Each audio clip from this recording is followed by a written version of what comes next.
In a world ruled by the dead, we are finally forced to start living. Hey everybody, I'm ZombieJohnny, and today we're going to be taking a look at a comic book that shambled its way into my heart.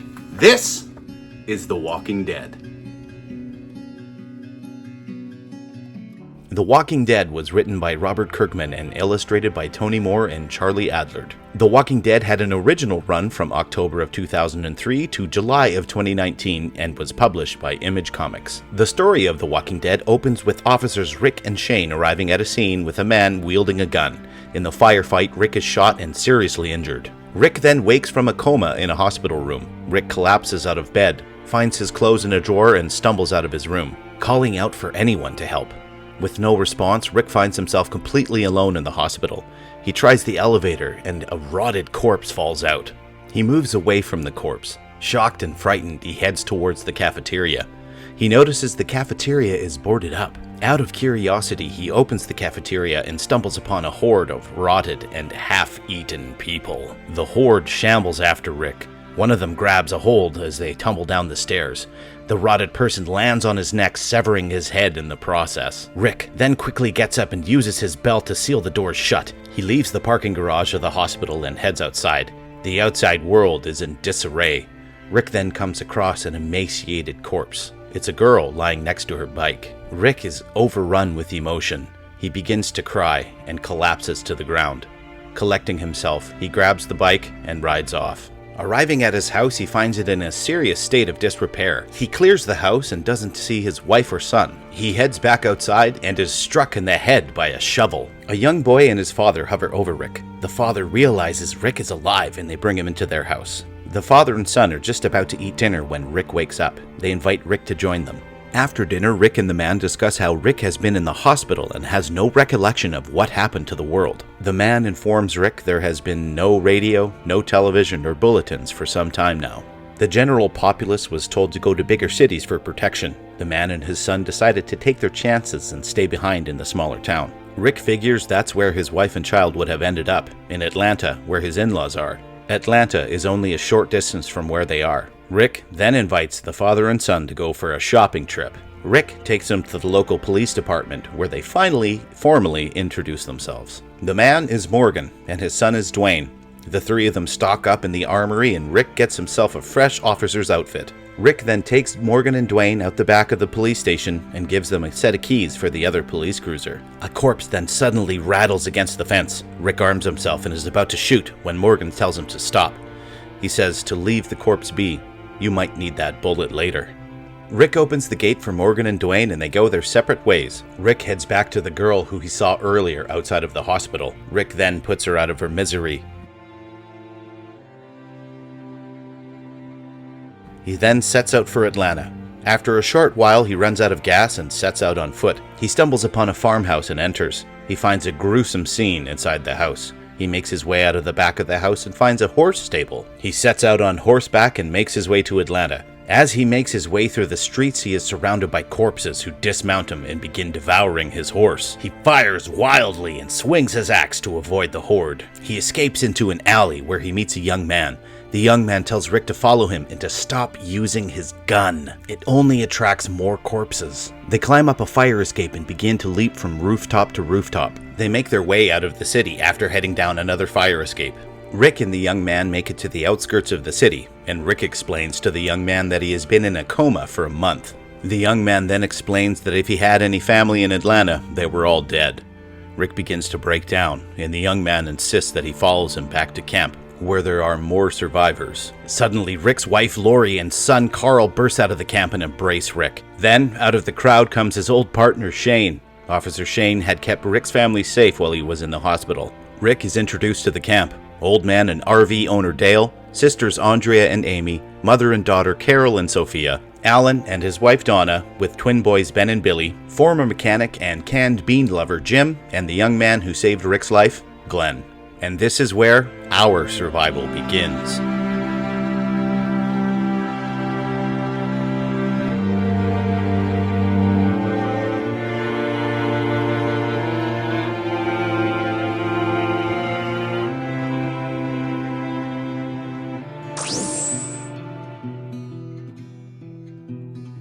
Robert Kirkman had big dreams to be one of the comic book greats. He had tried time and time again to get his big break in the industry, all while working in a comic book shop.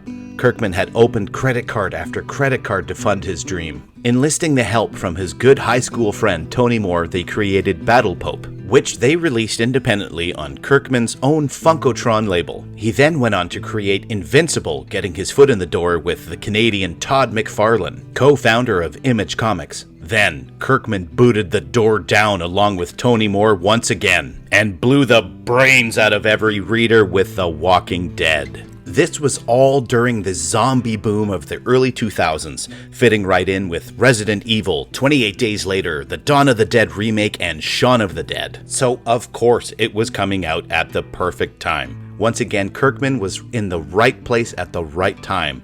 Of course, The Walking Dead zombie walked its way into the limelight, creating the massive hit series that it is. I had mentioned in one of my previous videos that this is where the ZombieJohnny name came from. If I wasn't consuming something zombie related, I was talking about the latest and greatest zombie flick that I had just watched. Participating in zombie walks, donning my absolute favorite shirt, you get the idea. Now, let's move on to the story.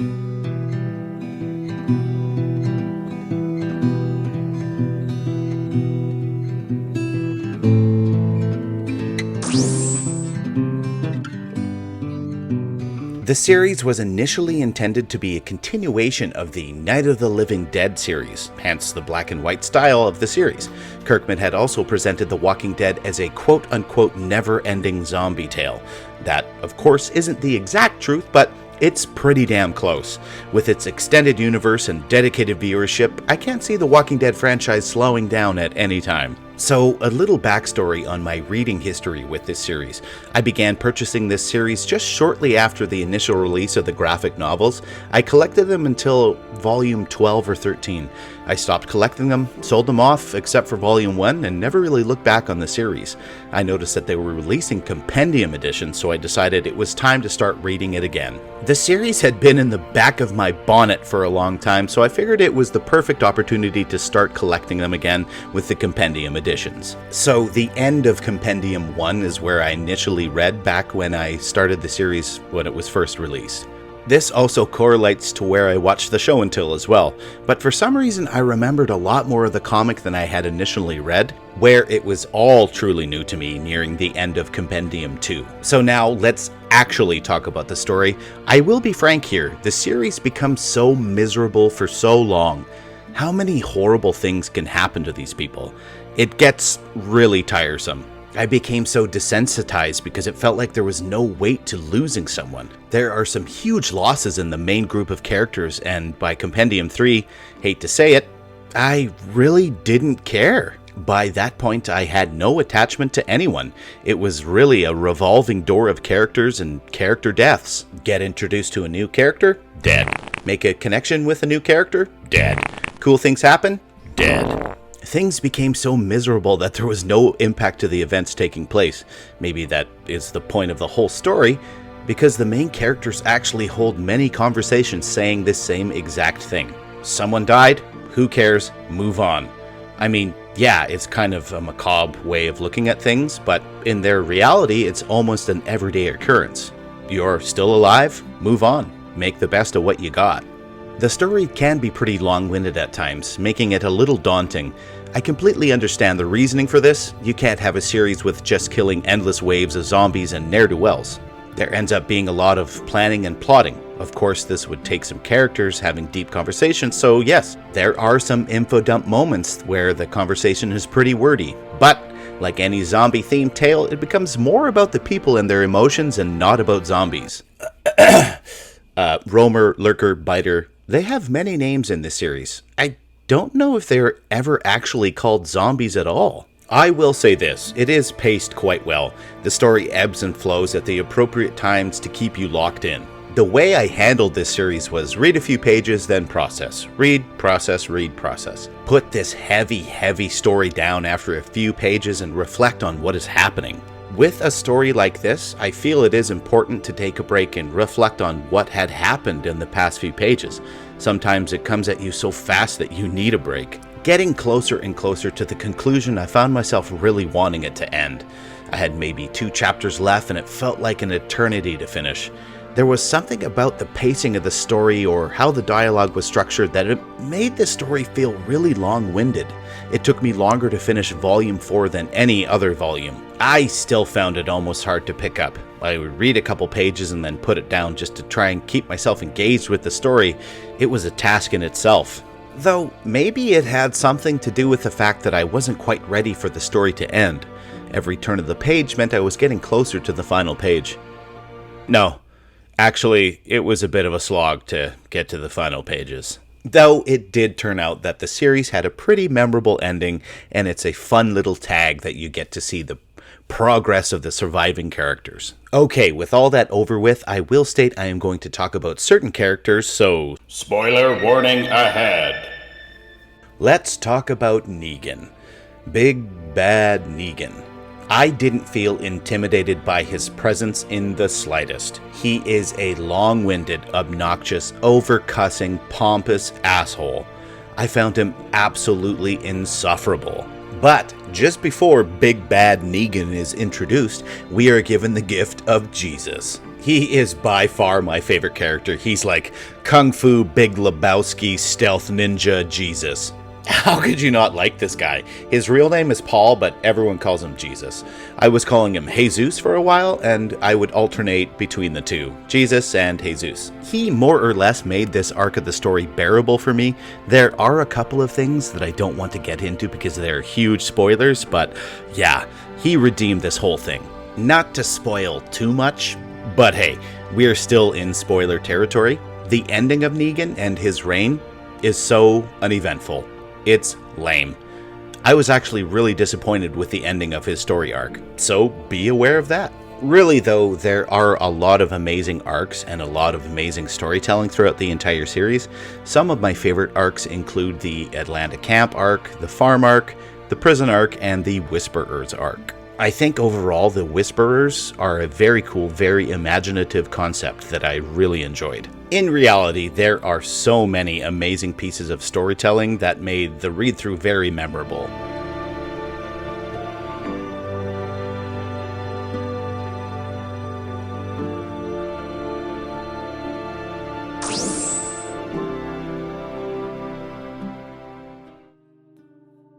I could talk endlessly about the different artistic styles of Tony Moore and Charlie Adlard. It's not like Charlie Adlard's anatomy is off, or the illustrations or panels are weird. It's simply that I don't really like his illustrations. They feel rushed or messy, or even a little bit dense with lines. Added to this feeling is the overwhelming amount of text at some points. So you have a spread that is dense with illustrations and dense with text, and it makes it feel too busy, leading to a lack of focal point in the pages. His line work is something that just doesn't catch my eye. The only way that I can describe it is flat and, dare I say, mushy? They feel like his brush sides or pen strokes are all the same weight. I also found that Adlard's expressions felt off, like it was the wrong expression at the wrong time. Maybe it's due to the fact that everyone's constantly in a state of stupefied expression? Then, boom! Chapter 20 comes along and it's a huge switch in clarity and detail. This is the crisp, clean line work that I have been looking for so long. This change in detail really helped me keep moving forward. The grittiness and raw feeling is back in the line work that helps things feel the way they should feel. I don't know if this makes sense, but to me, the artwork and story had more impact after Chapter 20. This is because during this time, Stefano Gaudiano took over inking for Adlard. Just imagine though, a world where we got Robert Kirkman, Tony Moore partnership throughout the entirety of the Walking Dead series. What would the series have been like? Would it still be going? So there have been full-color re-releases of the series. To be honest, I won't be picking those up. It just doesn't feel right. To me, the black and white and gray tones of the series keeps it to the original Night of the Living Dead feel. This is how the series should be. I feel that they should release a black and white version of the television series as well. Can you imagine how cool that would be? All I'm saying is that they did that with the Blu-ray release of The Mist, and it's amazing. I will state that this series and its images will be forever in my mind because of what took place during the read-through of this series.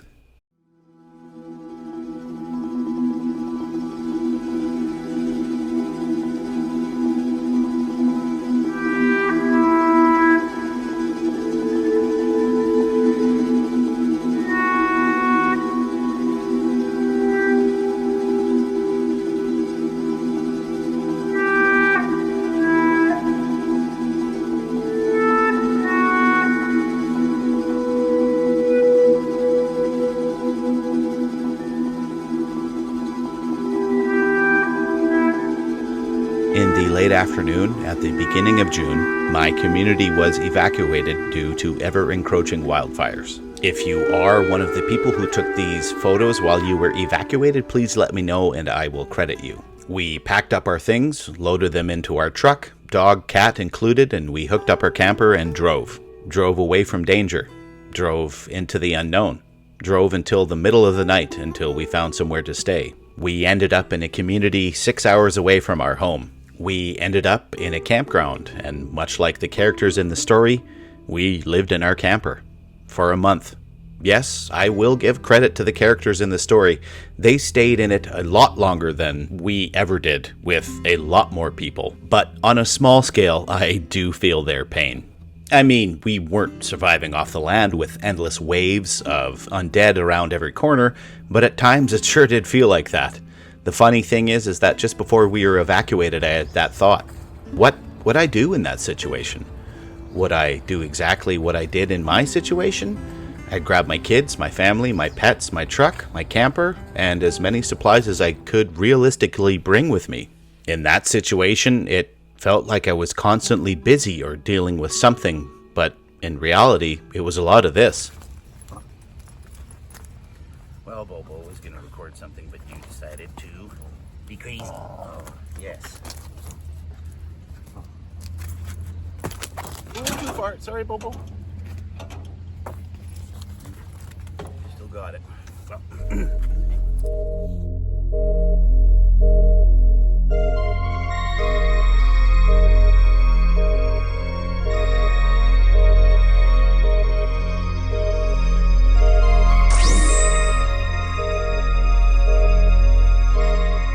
The Walking Dead, the television series, first aired on Halloween, October 31st of 2010 on AMC. Its final episode aired on November 20th, 2022. The series had generally positive reviews from its viewers and critics alike throughout its entire 11-season run. Arguably the most popular character, Daryl, portrayed by Norman Reedus, was specifically created for the show, and this role was specifically written for Norman Reedus. Through my research on this series, I want to say that the Walking Dead TV series was more popular than its comic counterpart. The first thing that pops up when you Google The Walking Dead is the TV series. But I want to say that they grew in popularity hand in hand. I feel that the lovers of the comic watched the show, growing its viewership, and the TV watchers got into the comic. I know that's what it was in my case. The series had its own sort of self-promotion. I know for sure that there were people who battled over which was better, but with any fandom, that is going to happen. I had mentioned that they should release a black and white version of the Walking Dead series, and as far as I remember, this actually was supposed to be the original plan. The entire series was supposed to be in black and white, but if I can recall, the studio execs had said that the majority of viewership would not go for an entire expansive series in black and white. Through its run, it did decline in viewership until its final season, which had lost most of its viewership altogether, but it was still pulling in millions of viewers every week. So let's move on to the extended franchise.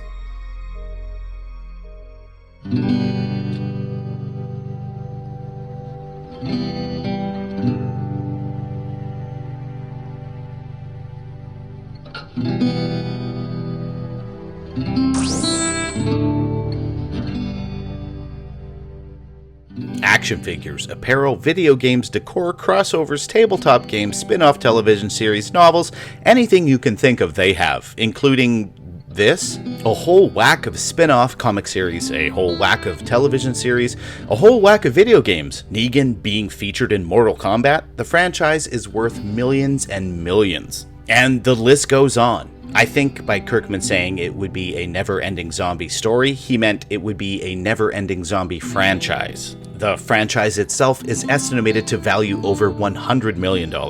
Needless to say, the spin-off series are still going to this day, and I can't see them slowing down at any time soon. The latest series dropped in 2024, just for reference.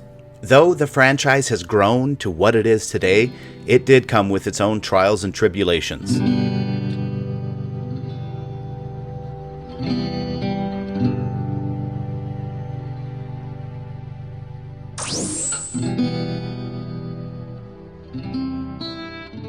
As the story goes, Robert Kirkman and Tony Moore were longtime friends, meeting back in high school. They co-created the series Walking Dead together in 2003.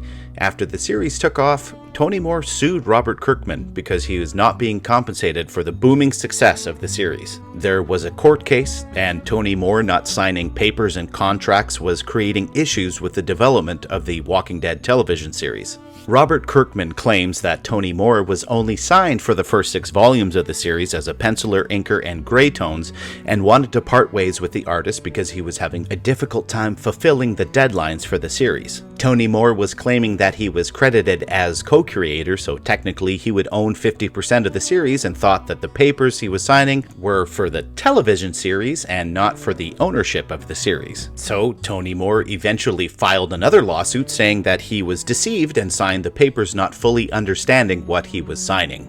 Kirkman had a decision to make. Either stick it out with his friend who was not satisfying his need to pump out comic after comic in a certain deadline, or move on from his friend and go with someone else who could fill those needs and maintain the integrity he wanted.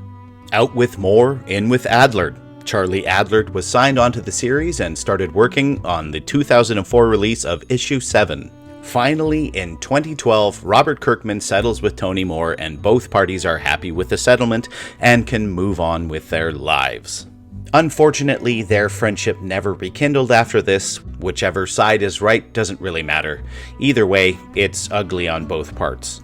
Tony Moore's name still shows up, and I'm guessing he collects a pretty nice royalty check. In my honest opinion, I feel that Robert Kirkman is more of a businessman or salesman in comparison to being a comic book writer. Sure, he is a great writer, but I feel his focus is more on how the comic is selling, where the comic is selling, and what kind of numbers are floating around the comic. Yes, don't get me wrong, that is a very important trait to have as a comic book writer, developer, and owner. But my thoughts are that the focus should be more on the development of the story, the characters, and the environment, more than what the numbers are pulling in certain regions.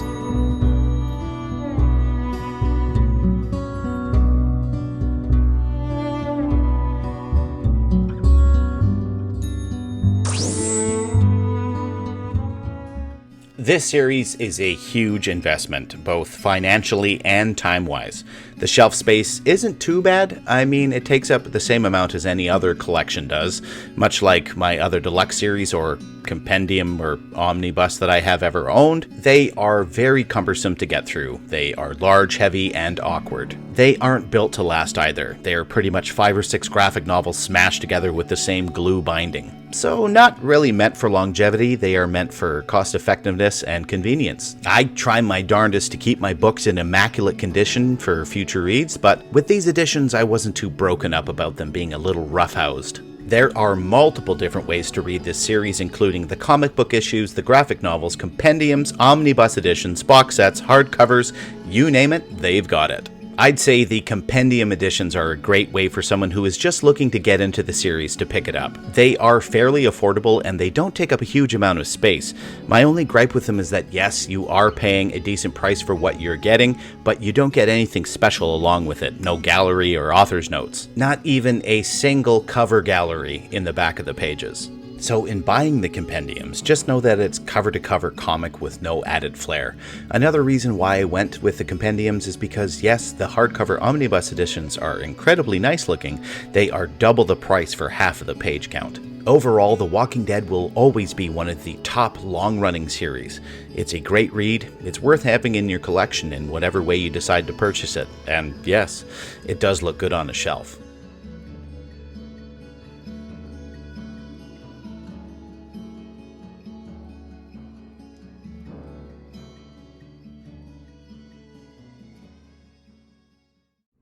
Okay, so I definitely need one of these.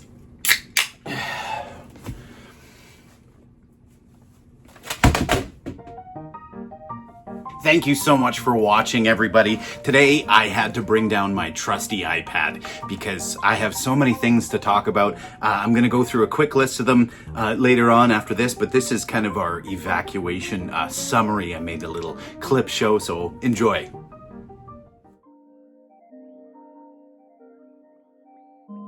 Bo and I went on a lot of adventures. We went on a lot of walks and we went through some beautiful scenery. Bo was loving life. He gets so excited when we head to the camper now because he thinks he's going to be able to go play in the forest and chase the squirrels and do all the things a camper dog does. Salem, or Kitty, on the other hand, didn't like it much at all because she is a house cat and doesn't really go outside, so she was stuck inside the camper, hiding in the little crevices the whole time. We kept the kids as busy as possible to keep them entertained, to keep their minds off being away from home and not in their own rooms or in their own beds.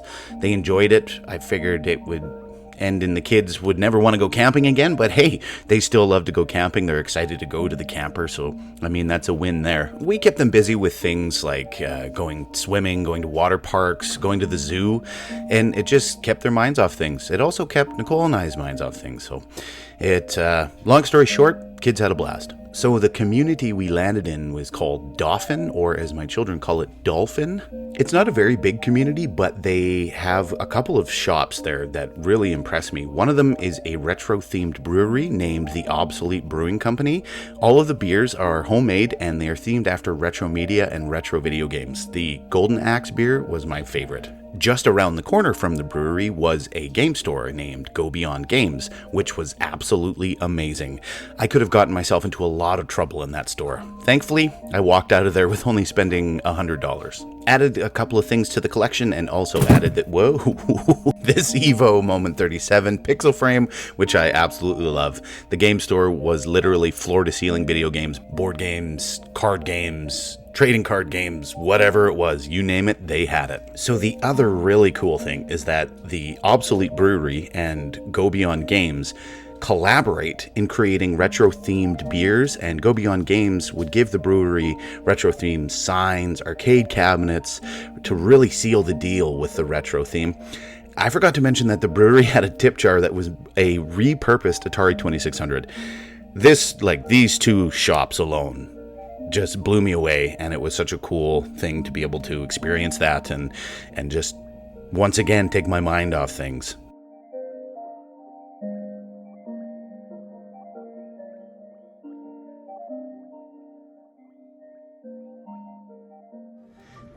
So I did mention the Obsolete Brewery. They were kind enough to I don't know if it was intentional or not, but they were kind enough to give me the shirt for free. I had been discussing, kind of what was going on during the evacuation. And, the bartender, who happened to be the owner's wife or co-owner, had said that, must be terrible, this and that. And I said, oh, do you guys sell shirts? And she said, yeah. I said, well, I'd like to put it on my tab. So at the end of the day, when I had finished sampling a few of the fine adult beverages that they have, I pulled up my tab and I just tapped my card. I didn't even look at it, and gave a tip and everything.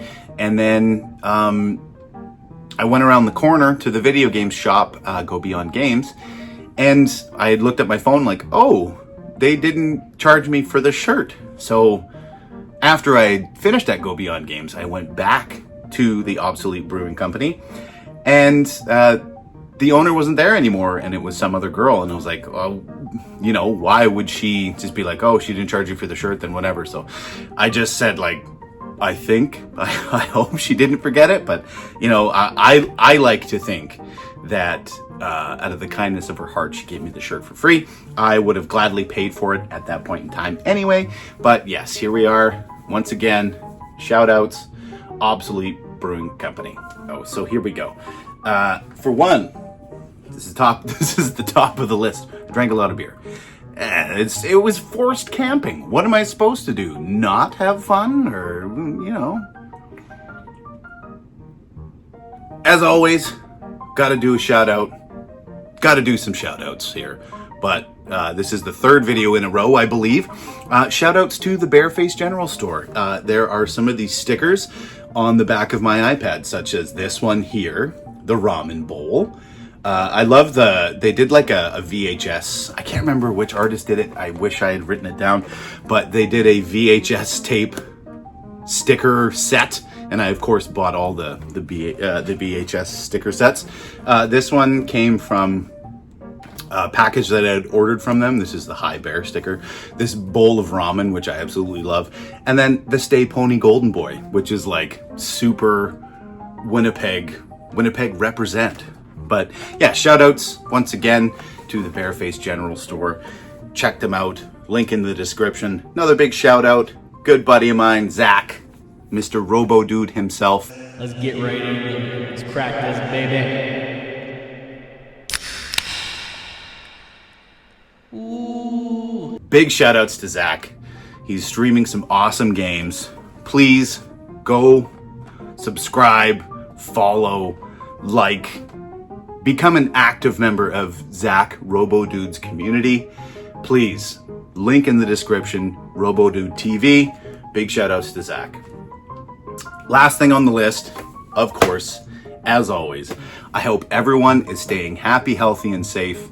I'm so glad to have this video done. It took me a ridiculous amount of time to get done. A lot of reading, a lot of researching, plus with the evacuation taking a whole month out of all of that, it just adds extra time to the process of getting videos done. Anyway, once again, hope you're staying happy, healthy, and safe. I'm ZombieJohnny. Peace.